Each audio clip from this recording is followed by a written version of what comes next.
na bawal po ang magpadala.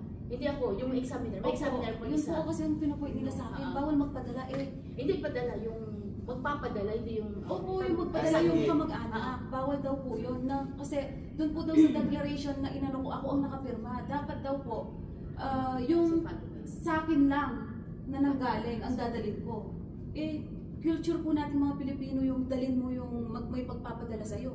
Para iabot nila sa pamilya nila kasi hindi sila nakakauwi. Isasabay nila sa iyo. Ito. Yun po kasi siguro ang pagkakaintindi is that, di ba, tinatanong tayo niyan palagi kahit ng airline, tayo ba ang mismo nag-impake na hindi po kasi ganun yung pagka-ano nila sa akin ng time na yun. Yung pinapaliwanag na, if I can finish. Okay po. Okay po.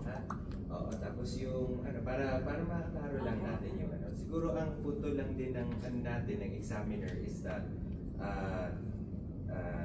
pinapaliwanag sa iyo na hindi naman nasa bawal yung magpadala ng ganito po kasi yan. Ang sabi po kasi, nung chinek po yung gamit ko, tapos iPhone yan, 100,000 yan.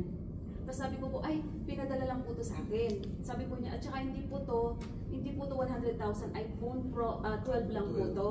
Tapos ako po ang umano niyan, bumili online, gamit yung credit card ko kasi po, nangutang sa akin yung nagpadala. Yun po ang sinabi ko.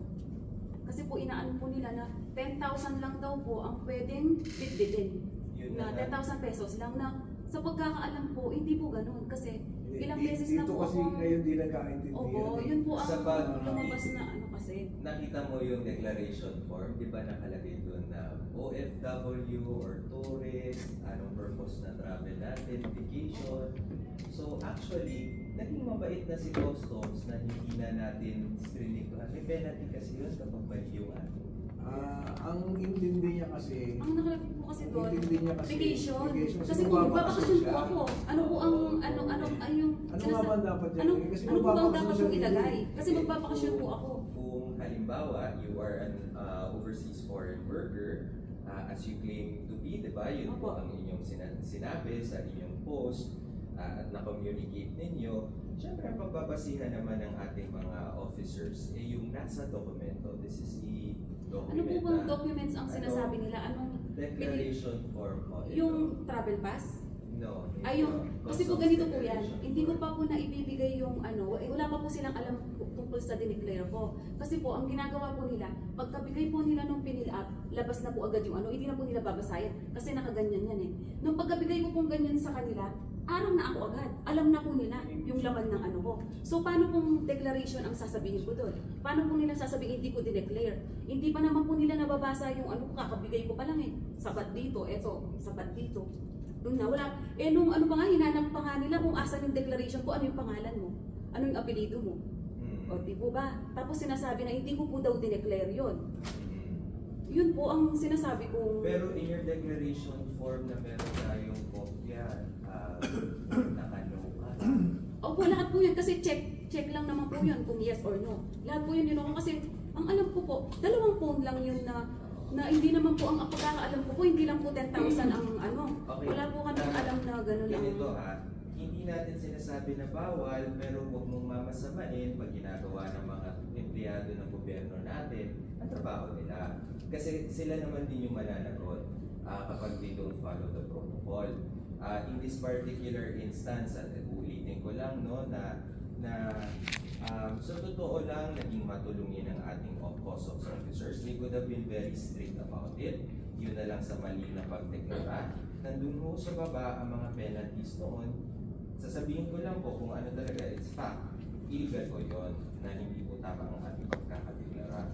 Iintindihan natin na there are situations na siguro sa pagmamadali, nakalimutan, there are honest I'll speak for her. Kasi dito siya nalito eh. Hindi maliwanag sa kanya na yung doon siya papasok sa 150. Diba? Kasi nga nilagay niya vacation kasi siya ay magbabakasyon dito dahil babalik siya Kaya vacation, ano po ang pipiliin nyo doon na nakalito? Ano po ang pipiliin nyo doon na ano nga daw pipiliin niya? Okay, ang kasi doon, ang sa tax treatment talaga, hindi ho yung purpose of travel. Hindi, ano nga Sa yung klase ilalagay na, niya? Kasi ang mukhang nagkaroon ng misunderstanding kung ano yung magiging status niya. Kasi papasok siya doon sa 150, di ba? Hindi po doon yun yung Saan ba? control kung vacation or ano yung Hindi, purpose saan sa travel. ba? Saan ba? Whether we are an OFW or we are a tourist, yun po ang nagkocontrol kung ano So, ang hindi Hindi niya- po ako tourist. Hindi niya, doon tayo nagkaroon ng But misunderstanding. ang chinek mo kasi Vacation. is Ano yung nasa? resident, hindi OFW. Lahat naman po na may contract sa ibang bansa, Ganito- residence po yun. Dito Pag lang 2 tayo, years po dito kayo, lang tayo hindi residence po kasi. nagkaintindihan eh. May bangso kasi na ano. Sir, ganito lang. Kasi I think it's useless to talk about it. Right, right. Let me explain. Nandito kasi siya. Kasi nga, ang intindi niya, residente siya rito. Kaya nilagay niya resident. Oo. So, anyway. So, we'll help in the dissemination. That's good. Oo, nandito naman no, partners ng Bureau of Customs at Yeah. ano, pero sana in the future, I don't think, no, prangkahin na lang din kita, hindi ko siguro tama din yung iyong nagawa na you will do that to customs officers, no? Alam mo ba na marami sa kanila na exposed to harm, no, threats? Pareha lang naman tao din yan, no? At bilang pinuno nila dito, I will tell you, parang masakit din sa amin yung gano'n. Pero part ng public service yun, okay lang, no problem. I explained Hindi na that to namin her. aanuhin yun, pero sana let's give a little bit of space naman, no? To basic, ano ba, yung naunawaan namin Opo, kayo. pero kayo din sana din po, paunawaan din po nila kami. Oo, walang Na problema. kaming mga dumarating, kaming mga OFW, yung paghihirap namin doon. Tapos siyempre, sa culture na po natin, sa mga nababalitaan na Of natin. course, oo. Siyempre, nasa utak na po natin yung gano'n. Yun yung ina-explain. Oo, doon Like, din po. ano ito, aside, hiningan nyo naman din ako ng recommendations. Naiintindihan ko naman ng pag-i-implement eh. Kaya ako nag-suggest ng messaging. Like, for example, yung pagbawal, di ba? Bawal. Yung ano daw, yung pagbumukas. Opo. Okay, naiintindihan ko yun. Alam niyo, mas madali niya maintindihan ko sasabihin kung lalapit ka, may problema po ba?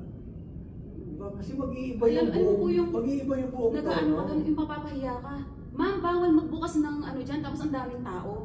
Yun, doon po nag-start eh, nung So again, doon po nag-start yung ano ko, kasi alam ko na po na doon pa lang, umpisa pa lang. Tapos nung ando na po sa may pagpipila ng ano, nakapila na po ako dito sa may left side. Pinapapila niya ako doon sa marami namang pila, eh dito iisa na lang.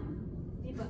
Ganun po yung inano niya eh. Sabi niya, ma'am, pila ka doon. Kaya alam ko pong tinatarget na nila ako eh. Kasi Actually, yeah, ganun po yung let's nangyari. correct that, no? Kasi 5 ang ating passengers na ano nun, no issue, no complaints, nothing, naiintindihan ng pasahero. Same protocols naman na sinusunod natin.